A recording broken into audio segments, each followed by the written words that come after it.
After nearly 5 years of mystery, the FBI says they've caught the man who planted pipe bombs outside the DNC and RNC on January 5, 2021. Follow along to the end, to see the recent press conference as well. 2 viable explosive devices were discovered just hours before the Capitol riot. They never detonated, but diverted police resources at a critical moment. The suspect is identified as Brian Jerome Cole Jr., 30, of Woodbridge, Virginia. Investigators say surveillance video, cell phone data, and even his sneakers linked him to the crime. On December 4, 2025, federal agents sealed off his street and took him into custody. He's charged with use of an explosive device, with more charges possible. The case fueled conspiracy theories for years. Now, officials say it was solved through diligent police work, not new tips. The arrest may finally close one of January SXS's biggest mysteries. Brian Cole Jr. will face trial in Washington, D.C. The world will now learn more about his motives and whether this arrest rewrites the story of January 6th. Morning, Brian Cole Jr. was arrested and charged with placing the pipe bombs at the RNC and the DNC on January 5th, 2021. He has been charged with violating 18 U.S.C. 844, which is use of an explosive device. This investigation is ongoing. As we speak, search warrants are being executed, and there could be more charges to come. I'm going to let our U.S. Attorney discuss that shortly. This was the work of multiple agencies working together. This morning's operation was carried out safely and successfully. We know that there are so many issues when you're issuing search warrants. Dangerous things can happen, and this was carried out safely and securely thanks to all of the people standing around me. They have worked tirelessly on this.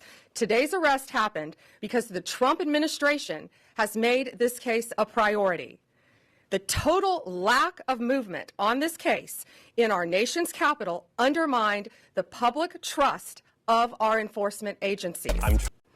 This cold case languished for 4 years until Director Patel and Deputy Director Bongino came to the FBI. The FBI, along with U.S. Attorney Pirro and all of our prosecutors, have worked tirelessly for months, sifting through evidence that had been sitting at the FBI with the Biden administration for 4 long years. Let me be clear, there was no new tip, there was no new witness, just good, diligent police work and prosecutorial work, working as a team along with ATF, Capitol Police, Metropolitan Police Department, and of course, the FBI. We are working every day to restore the public's trust. We hope that today is a significant step towards that progress. We'll share more information when we can and when it unfolds. I cannot stress enough how hard Director Patel and Deputy Director Bongino have worked for months to make our nation's capital safer and to make our country safer. I'd like to introduce now Director Patel. Thank you, General. When you attack American citizens, when you attack our institutions of legislation, when you attack our nation's capital, you attack the very being of our way of life. And this FBI and this Department of Justice stand here to tell you that we will always refute it and combat it. We will provide the safest country the nation has ever seen under President Trump's leadership here. And that's what we did here today with great resolve on a case of massive public importance, as it should be. An individual who is now alleged to have placed multiple explosive devices to blow up multiple people and multiple officials, innocent civilians, is now arrested thanks to the brave men and women of the FBI and the interagency. I want to take a moment to thank the Metropolitan Police Department, the United States Capitol Police, our brave prosecutors, the Department of Justice, and our leader, Attorney General Pam Bondi, and U.S. Attorney Jeanine Pirro, whose relentless work on this case made this possible. As the Attorney General said, we did not discover any new information. What we did, an investigation spearheaded by the Deputy Director and the ADIC of our Washington field office, brought in a new team of investigators and experts, re-examined every piece of evidence, sifted through all the data, something that the prior administration refused and failed to do. As a result of that, we generated numerous investigative leads, executed multiple legal process with our U.S. attorney partners, and came to this conclusion today. And that is why we were able to safely secure this individual into custody. Remember, we are dealing with an individual who is alleged to have made bombs. We cannot do this sort of takedown in haste because it endangers the lives of law enforcement. And this FBI will never allow the lives of law enforcement and our prosecutors to be put in jeopardy. This execution was flawless in terms of teamwork, resilience, and just a good old-fashioned way of police getting the job done. When you let good cops be cops, this is what happens. I'm eternally grateful to the team behind me, to the leadership at the FBI who made this possible. But I do want to highlight, when I introduced the deputy, he made this case and so many others, including Summer Heat, his priority to come in here and solve it for the American people. And today, I'm proud to stand here before you and say, we solved it. He will have his day in court. The American public and the world will learn even more information through the legal process, as we have committed under this Attorney General. We are the most transparent law enforcement operation in U.S. history, but we are also going to make sure accountability is delivered to its fullest extent, and that happens in the courts of law with our U.S. attorneys and our prosecutors. So we will divulge information when it is prudent and constitutionally permissible, while upholding the safeguards of this case to make sure that the people that this individual intended to victimize get the accountability they deserve, and most importantly, to deliver on President Trump's promise to secure our nation's capital and the rest of the cities in this country, to make sure that Americans are allowed to go out free and securely in their neighborhoods, and that people around the world are allowed to visit our nation's capital, and they now have that trust thanks to the leadership of the FBI, the Washington Field Office, and I'm honored now to introduce to you Deputy Director Bongino, who spearheaded this investigation. Thank you all for being here for this critical investigation we've been working on for a very long time. We deeply appreciate it. Thank you for the kind words, Attorney General and Director. I appreciate it. Folks, this is what it's like when you work for a president who tells you to go get the bad guys and stop focusing on other extraneous things not related to law enforcement. This is what happens. We had a great team. I know it's said a lot in this business. It was a team effort. It becomes cliche, but cliches are useful for a reason because they matter. And this was a team effort. The Director and the Attorney General emphasized that it was not a new public tip this was our internal work at the FBI. And I want to just really express my sincere gratitude to this Attorney General and this President for allowing us the latitude. I spoke with Ms. Bondi very early, maybe day 2, and I said, we're going to get this guy. And she said, yes, you are. And we did. I want to also thank, he's not here, but Deputy Attorney General Todd Blanche, who we deal with often as well, who could not have been more supportive. Whatever process we need, Judge Janine, Todd, and Attorney General Bondi, they were there. All you had to do, they were a phone call away. And their team was amazing. We actually never had to make that phone call because they were always responsive. Thank you, Judge, as well. You were amazing. Folks, you're not going to walk into our capital city, put down 2 explosive devices, and walk off in the sunset. Not going to happen. We were going to track this person to the end of the earth. There was no way he was getting away. Well, we didn't have to track him to the end of the earth. It wound up in Woodbridge, Virginia. I want to thank the team. They were amazing. They never let this go. Again, Attorney General Bondi, for your incredible support.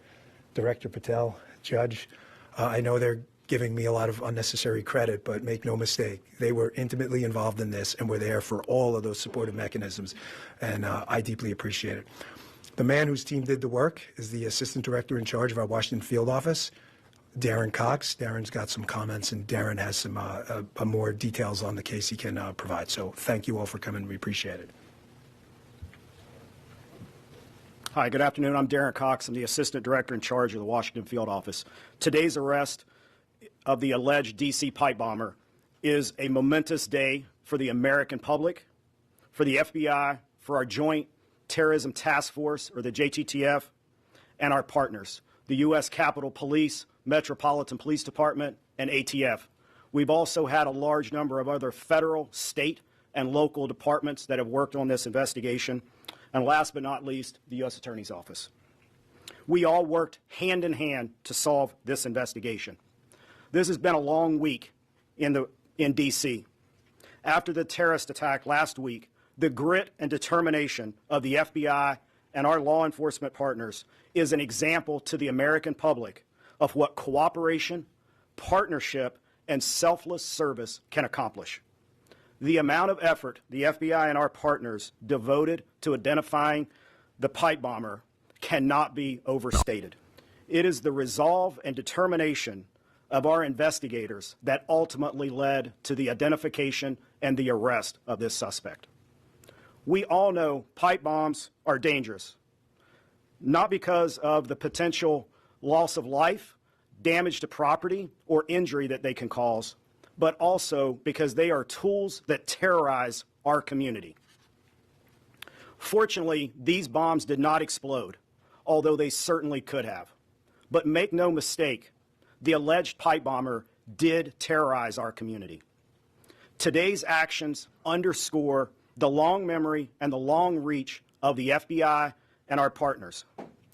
I know some people had given up on finding the perpetrator, but not the FBI and not our partners. We do not forget, we do not give up, and we do not relent.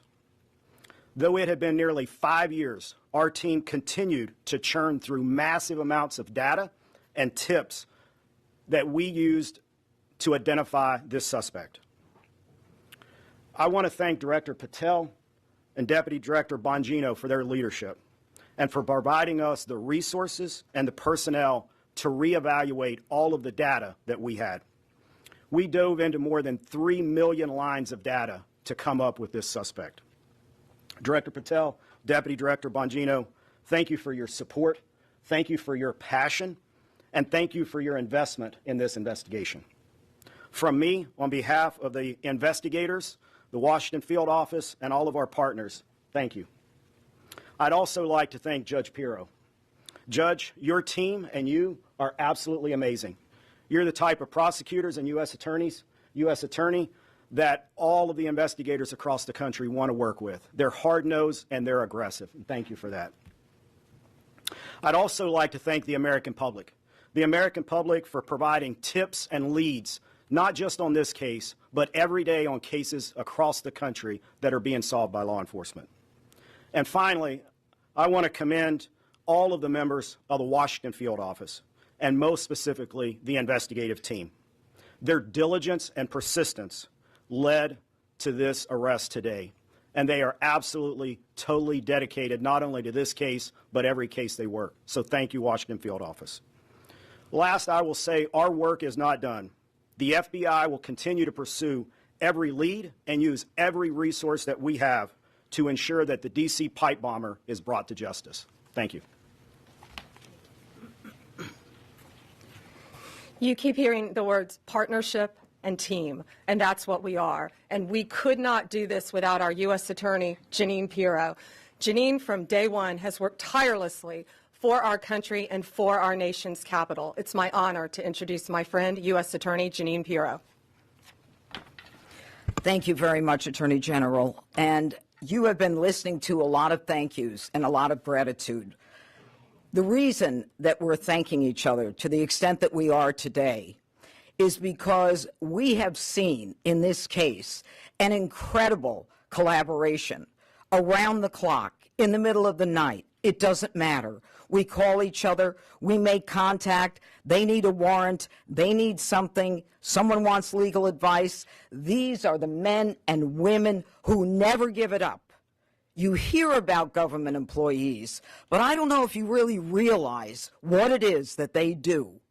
They are incredible, and this case is big. 4 years, 10 months, and 28 days ago, an individual placed a bomb in the vicinity of both the RNC and the DNC. And for that amount of time, that individual evaded accountability. Today, as a result of the cumulative efforts of the men and women in the FBI and the police department and the Department of Justice, we are finally able to make an arrest of an individual by the name of Brian Cole. As the Attorney General has indicated, he is arrested for transporting an explosive device in interstate commerce, as well as the attempted malicious destruction by means of explosive materials. You know, folks, this case involved millions of pieces of data. And it is a huge win because it was like finding a needle in a haystack. So much of this evidence was very specific, but a lot of it was also very general. For example, there were 233,000 black end caps of the type that were used in this case. I want you to think about the fact that the FBI had to go through the sale of every one of them to try to find commonality with an individual, along with the purchase of the pipe itself, the cap ends, the wires, the steel, and the 9-volt batteries. Every one of those had to be mined and remined to the point where we were able to then connect. And make no mistake, it was this administration, it was this president who made the decision that we were going to use all of our efforts to get it done, and get it done they did. Finally, let me say this.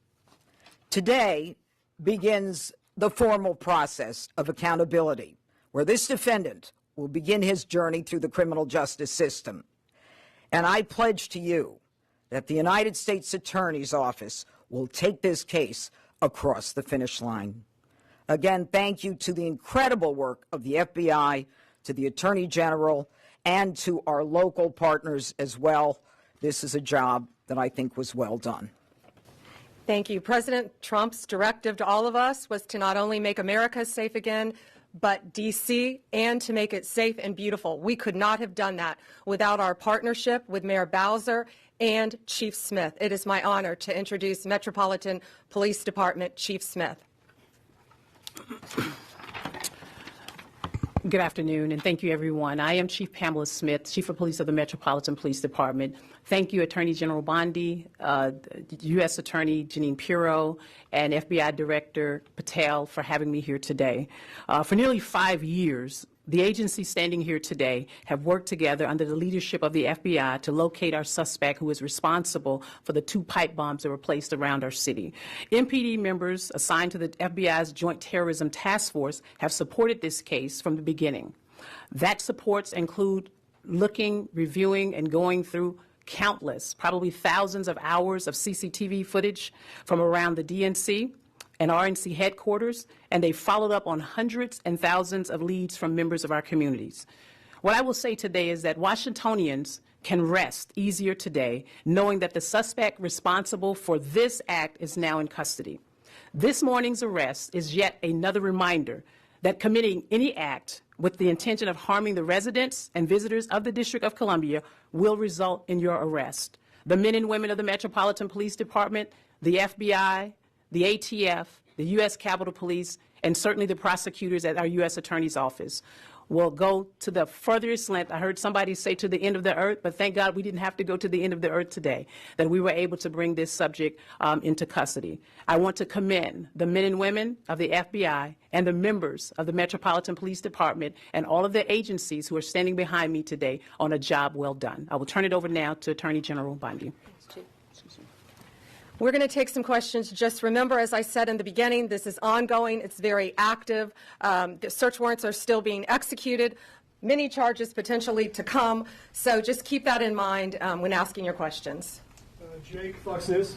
So you said it had been nearly 5 years. We all know that. And that you said there have been no new evidence. So can you say anything about the evidence that actually did lead to this arrest? And then secondarily, you're talking about additional charges possibly. Can you say what those you might be considering, or terrorism charges, or what? We can't discuss new charges, of course, yet, ongoing. But what I will say is this is why this was so incredibly important, more than any other case, is this is in our nation's capital where this happened. And now, thanks to the FBI, we know that this defendant was living just miles away from here in Virginia. So as to the evidence in the case, I'm going to let Director Patel take that, but it's still very active and very ongoing. Thank you, General. And as I stated earlier, and as the General has already reiterated, our job is to provide full accountability in the court of law with Judge Pirro's team. And in order to do that, we have to preserve the chain of custody and evidentiary value. What I will say generally is that when you go through 3 million lines of information, you all can think about the amount of cell phone data that has to be ingested and triangulated and dumped and received. You also have to think of just sheer human ingenuity. We brought in a team of experts who are the best at what they do in their specific fields to reevaluate that evidence, to dive back in, and to not come back with a no for an answer until they had found the suspect. And when you develop evidence, you get a search warrant. And when you get a search warrant, you get an address. And when you get an address, you hit the house. And that's what we did. Sadie, Wall Street Journal. Hi there. So what can you tell us about this person's motivations and whether they were driven by politics or for any other reason why? Right now it's ongoing. Again, we just executed the search warrant early this morning. It's ongoing. But America's safer, DC's safer because he's in custody. Mary Margaret Taylor. Thank you so much. So, any theory on why Kamala Harris has never mentioned coming within 20 feet of being assassinated, and any news on why her Secret Service team took so long to find this bomb at the DNC? No, but what I will tell you is that evidence has been sitting there collecting dust. This wasn't a new tip. It wasn't some new evidence. It was the hard work of President Trump's administration, Deputy Director Bongino and Director Patel. I watched them from day one come in here and say, we are going to solve this crime. And they did, working hand in hand with U.S. Attorney Pirro and all of our great attorneys. Pierre, ABC. General Bondi, Director Patel, or Deputy Director Bongino, can you describe, was there a particular moment where the evidence is coming in and it's starting to look like progress is being made? What was the moment that you knew that you were on the road to solving the case? Dan, you want to take that? Yeah, sure. I was smiling at you because I certainly remember the moment. Darren remembers it too. He said, "Are you sitting down?" He called me on the phone. I said, "Oh boy, why? Is this bad news?" And he said, "I think we got him." What exactly that tip was, we're going to have to pass on that for right now while obviously we're in the prologue of a long book. This is just the beginning. This is not the end of the investigation, as you all well know, having reported on these for a long time. There's interviews to be conducted. The search warrant processing scene is not even done.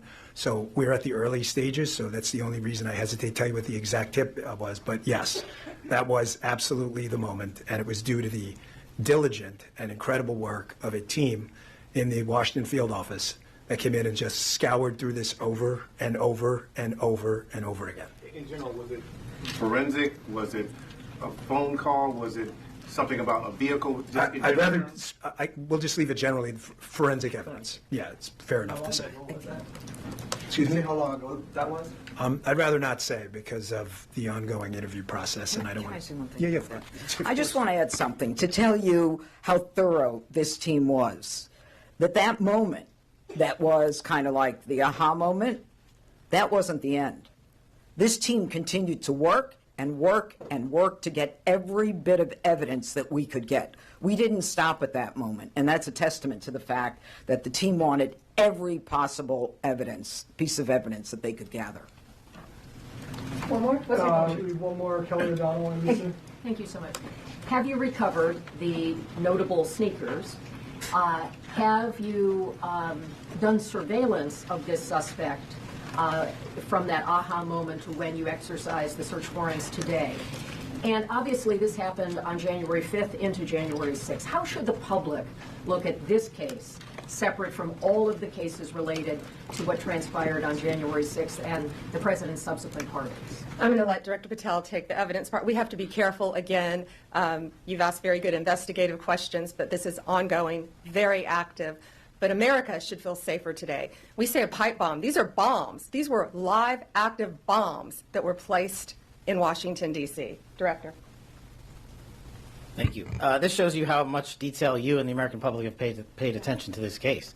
Of course, we analyzed everything that you're seeing on this poster board and information that you will see through the formal charging process and court process. But we want to let that evidence speak for itself because, again, we do not want to disrupt the accountability that we owe the American public. Yes, you heard about the cell phone tower data. Yes, you heard about, of course, we surveil individuals who we think we're going to blow up American citizens. But how and when we do it and why we do it is not something we're ever going to reveal unless the Department of Justice deems it fit at trial. So we appreciate your attention to detail and your hardcore investigative work, but you can just imagine some of those same skills are being utilized by this FBI, this Department of Justice, our partners, the ATF, and everybody across the board, and this is an interagency win for the American people. Was this suspect on your radar before?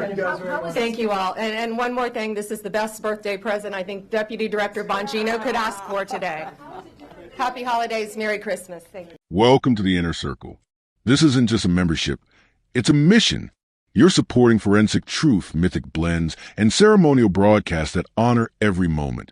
Members unlock exclusive enhancements, behind-the-scenes alerts, and direct access to the pulse of Timescape news and leading sponsor, Gold Rush Fever Specialty Coffee. Join us and help shape the signal. We thank you, and as always, stay safe. That's the latest from Timescape News. We're live. We're watching. We thank you. Subscribe, like, share, and ring the bell so you don't miss what breaks next. Stay with us. We appreciate you, and as always, be safe.